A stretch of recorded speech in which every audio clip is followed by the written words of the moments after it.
ভাবে বিরক্তের কারণ হতে যাব না। ইনশাআল্লাহ আমি যত তাড়াতাড়ি সম্ভব এর পসিবল আমি শেষ করার চেষ্টা করব ইনশাআল্লাহ। কি আপনাকে কি বলতে হবে? একটা পরে যে কথাটা বলতে চাই যে একদিন রাসূল সাল্লাল্লাহু আলাইহি ওয়াসাল্লাম আর জিবরিল আলাইহিস সালাম বসে কথা বলতেছেন। আল্লামা জালালউদ্দিন সুয়ুতী রাহিমাহুল্লাহ তাআলা বলতেছেন আর ইসলাম ফি উলুমিল কুরআন এই গ্রন্থে তিনি লেখেন যে পৃথিবীতে জিবরিল আলাইহিস সালাম আল্লাহ রাসূল সাল্লাল্লাহু আলাইহি ওয়াসাল্লামের কাছে একবার দুইবার নয় ২৭,০০০ বার এসেছেন। সুবহানাল্লাহ। কতবার এসেছেন? ২৭,০০০ বার। ওনারা দুইজন বসে কথা বলতেছেন এমন সময় আল্লাহ রাসূলের এক সাহাবী হযরত আবু যর রাদিয়াল্লাহু তাআলা আনহু উঠলেন। ঢোকার পর জিবরিল আলাইহিস সালাম রাসূল সাল্লাল্লাহু আলাইহি ওয়াসাল্লামকে বললেন, ইয়া মুহাম্মদ ইয়া রাসূলুল্লাহ, ইয়া রাসূলুল্লাহ, এই যে আপনার এই সাহাবীকে আপনি কি চেনেন?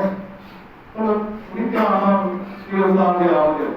তো আপনি এবং জমিনের অধিবাসীরা আমাকে যতটা চেনেন তার চেয়েও আমাদের আসমানের অধিবাসীরা তার চেয়েও তাকে ভালোভাবে চিনি।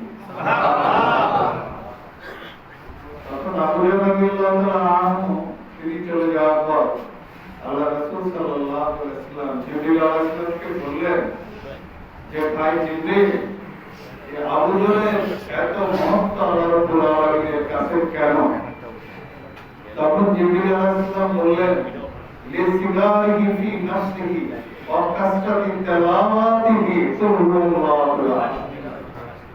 সে এই কারণে আল্লাহর কাছে তার বড় মর্যাদা, সে সবসময় নিজেকে ছোট মনে করে, নিজেকে মনে করে ছোট মনে করে, আর অধিক সংখ্যক তেলাওয়াত করে, অনেক সংখ্যক প্রতিদিন অনেক সংখ্যক একাধিকবার তেলাওয়াত করে সূরা ইখলাস, কুল হুয়াল্লাহু আহাদ, আল্লাহুস সামাদ, লাম ইয়ালিদ ওয়া লাম ইউলাদ ওয়া লাম ইয়াকুল লাহু কুফুওয়ান আহাদ।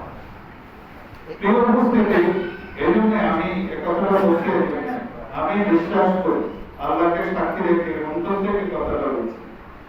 डॉक्टर अल्लामा इकबाल বলেছেন, दिल से जो बात निकलती है असर रखती है जरूर पर नहीं मगर ताकत परवाज रखती है।